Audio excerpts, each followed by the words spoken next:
hospitalization. Okay, in an emergency hospitalization, you don't even know where is your insurance policy. Just rush to the hospital, right? So we request everyone to keep the details of your insurance policies in your email or somewhere where you can electronically you can access and give it to the hospital claims processing desk.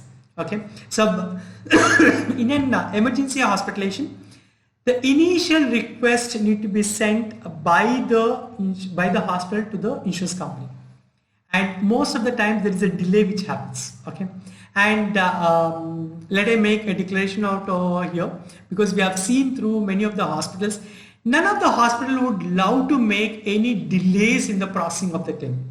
They want it to be processed much faster. The reason, because the more faster it is processed, the better faster they can do the treatment, and the more number of patients can be handled within the hospital in the given period of time. So their turnover will increase. Okay.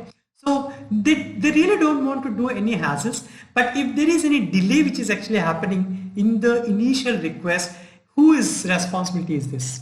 Okay, in an emergency hospitalization, whose responsibility is this? It is our responsibility. Okay, it is our responsibility to go back to the insurance claims processing desk in the hospital and ask them what are the details which they want more for the claims process. Probably there might be a query which has been come up by the insurance people, and to answer that query you may have to give your past history of your treatments which you have already taken. Okay, so those details need to be given to the help desk people, and they will be processing it much faster. Okay, so and then not only sending those details to the insurance company, but you should also follow up with the insurance company to give you the approval. Okay, and you can actually take the help of your intermediary. It could be your agent, or it could be the broker, or it could be anyone who has actually helped you in taking the particular policy. Okay, if you face any issues, any of those issues, don't get worried. We are out there to help you out. Even if you are not our existing clients, that's still okay. We can still help you out. There is a number over here. You can actually call us up at 7569 645 645. This is the number on which you have to call up, and me and my team will be all out there to help you out in the emergency condition. Okay, so but at the end, whether it is the pre-auth is sent or not, or whether you got the initial approval or not, the final responsibility is just with yourself. It is your insurance. It is your responsibility. Okay, so you can't say you just give all the details now, but the insurance company has to do.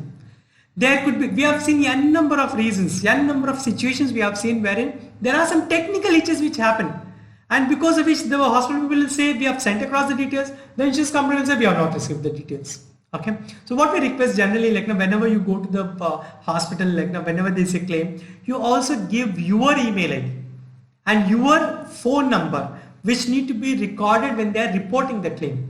Once it is actually done, then whatever the processing which goes on, almost all the insurance companies, they send across the current status. They send across all those delayed things, or whatever the current status. Whenever something is getting submitted, you also get the message that they received the documents. So you can exactly pinpoint when exactly the hospital people have sent the documents and when the insurance company people have received the documents. Okay, so you will have a control on it, right? So do give your number and your email ID to the hospital desk while you are giving your insurance details to the claims processing desk. Okay, so so in an emergency hospitalization, make sure you get these two things done faster. Once this is done, then almost everything is taken care. It goes through the process until the final discharge comes up. You are absolutely fine. Okay, the hospital people will not bother you much on this, on your billing. Okay, and then have you seen